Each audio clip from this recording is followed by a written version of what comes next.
13,000 लोगों का नेटवर्क, हवाला से फंड, खाड़ी देशों में कैसे फैला था पीएफआई मकड़जाल, ईडी का खुलासा।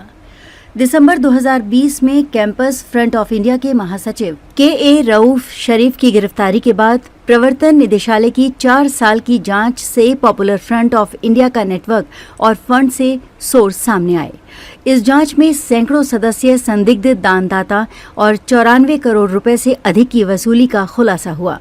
दिसंबर 2020 में प्रवर्तन निदेशालय ने कैंपस फ्रंट ऑफ इंडिया के महासचिव के रऊफ शरीफ को गिरफ्तार किया था। ये पॉपुलर फ्रंट ऑफ इंडिया के खिलाफ कई एजेंसियों की जांच की शुरुआत थी ताकि इससे पूरे नेटवर्क और वित्त के स्रोत का पता लगाया जा सके। 4 साल की जांच के बाद ईडी की तरफ से तैयार किए गए डोजियर से पता चला कि पीएफआई के सैकड़ों सूचीबद्ध सदस्य हैं।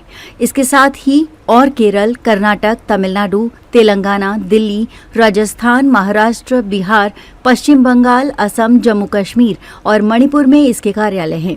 खाड़ी देशों में 13,000 सदस्य। ईडी के डोजियर के अनुसार इस संगठन को 2022 में गैर कानूनी गतिविधि अधिनियम के तहत प्रतिबंधित कर दिया गया था।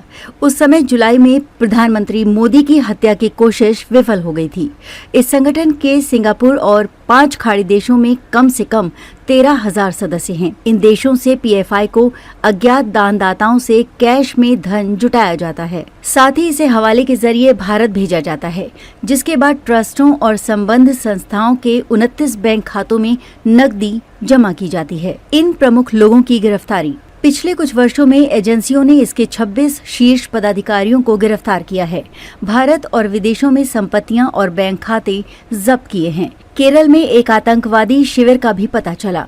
डोजियर में कहा गया कि ये संगठन दिल्ली दंगों, हाथरस में अशांति और जुलाई 2022 में पटना में अपनी रैली के दौरान प्रधानमंत्री मोदी की जान पर हमले के पीछे था। 2020 से गिरफ्तार किए गए लोगों में सीएफआई के राष्ट्रीय महासचिव रऊफ शरीफ, कतर में स्थित पीएफआई सदस्य शफीक पायत, दिल्ली पीएफआई के अध्यक्ष परवेज अहमद और सिंगापुर से पीएफआई के लिए हवाला का कारोबार करने वाला साहुल हमीद प्रमुख हैं।